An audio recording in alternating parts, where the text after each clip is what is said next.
Kita menjaga jangan sampai terjadi seperti di Chili waktu itu yang namanya Chilean Paradox tadi. Walaupun kita yakin nggak akan terjadi di Indonesia.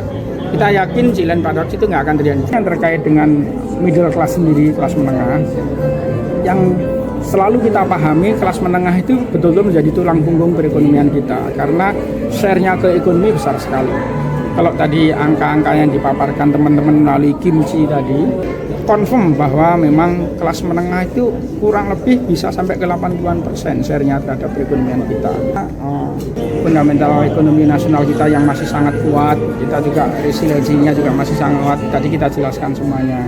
Nah, dengan dasar seperti itu, kita masih optimis ekonomi kita sampai dengan akhir tahun di tengah dinamika global seperti ini, target misalkan untuk pertumbuhan 5,4 kita masih optimis. Sepanjang ini dinamika globalnya masih bisa kita jaga seperti ini ya.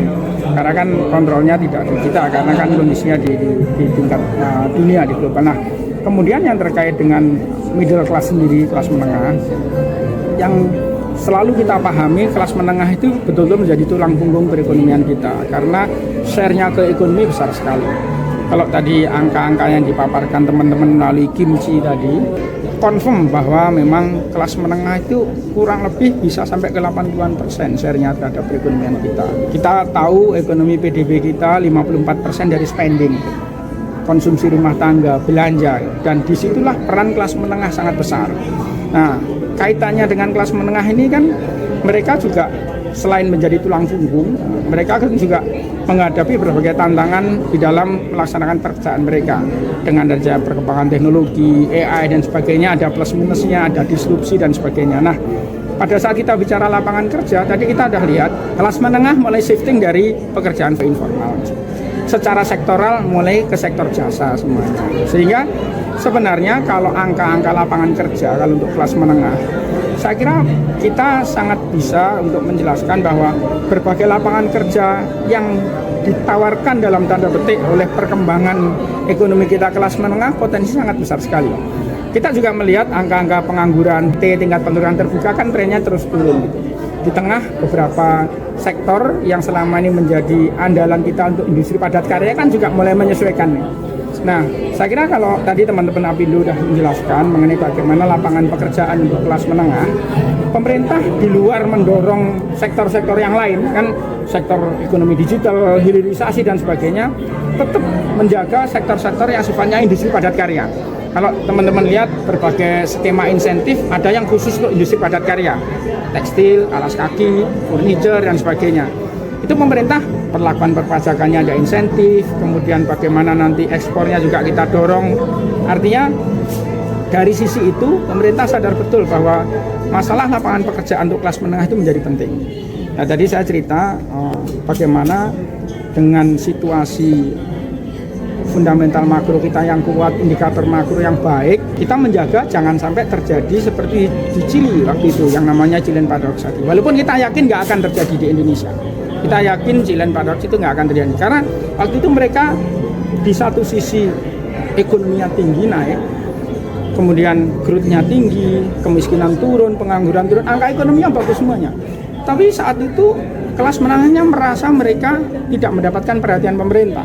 Yang dibantu hanya yang di kelas miskin dengan bantuan sosial dan sebagainya. Nah, akhirnya terjadi potensi kerusakan sosial di Chili waktu itu. Nah, di kita tadi saya membandingkan, menampilkan dua slide terakhir tadi, dari sekian banyak program pemerintah, program stimulus, program prioritas, insentif fiskal, itu share yang paling besar juga ke kelas menengah.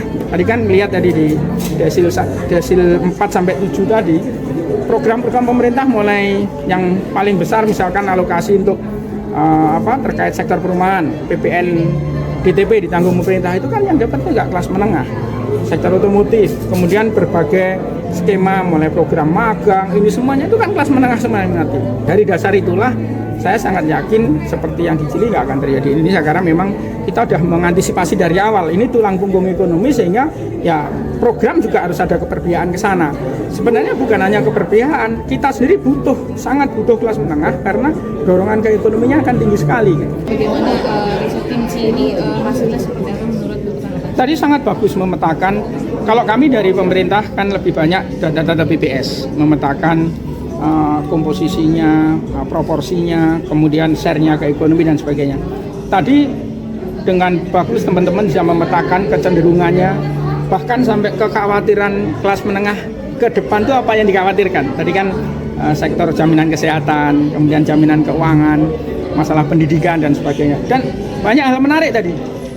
Semacam ada shifting tadi dari 4 sektor yang kita dengar tadi, mulai dari masalah sisi keuangannya kelas menengah, hunian perumahan, kemudian kebutuhan pendidikan dan kesehatan. Jadi ada beberapa pergeseran yang selama ini kita menganggap misalkan kelas menengah untuk kesehatan lebih banyak pemerintah kan dan menyiapkan nih berbagai semacam asuransi, BPJS dan sebagainya. Tadi hasilnya kata data cenderung shifting mereka lebih ke kualitas kesehatan sehingga lebih ke yang swasta tadi, catatan mereka ya, saya juga belum dalami tadi. Yang pendidikan juga menarik tadi, kita dengar sekilas tadi menjelaskan kelas menengah lebih memilih untuk jaminan pendidikan anaknya dari sisi kualitas ke yang lembaga pendidikan swasta tadi. Saya belum dalami memang, cuman kurang lebihnya tadi kan paparannya seperti itu. Jadi ada kecenderungan tren yang mungkin nanti pemerintah juga harus menyesuaikan. Itu informasi yang sangat berharga sekali buat pemerintah untuk dasar referensi dalam mendesain program dan kebijakan, khususnya karena kelas menengah ini 80% dari ekonomi kita. Jadi sangat bagus. Terdiri dari 2,5 juta angkatan kerja tiap tahunnya yang dapat pekerjaan hanya sekitar 300 ribunya, itu gimana Mas? Pemerintah sebenarnya sudah menyiapkan banyak hal untuk lapangan kerja ini. Memang tidak mudah ya, trennya kan ada disrupsi lapangan pekerjaan dan sebagainya. Namun dari sisi program dan kebijakan, kita sudah memberikan berbagai skema insentif khusus untuk industri-industri yang sifatnya padat karya, industri-industri yang bisa mengenerate dari potensi dari kelas menengah tadi dan sebagainya. Jadi sebenarnya itu sudah dalam pipeline apa yang disiapkan pemerintah terkait dengan program kebijakan. Makanya kalau lihat kemarin sampai untuk yang fresh graduate kan kita bikinkan program magang 6 bulan dan akan kita lanjut lagi di tahun ini. Itu kan sesuatu yang luar biasa sebenarnya. Kakak Maret kan turun ya Pak ke 122,9. Masih sangat tinggi, artinya kalau fluktuasi itu sangat biasa, tapi indeks keyakinan konsumen, mandiri spending index semuanya masih cukup confident, masih sangat optimis.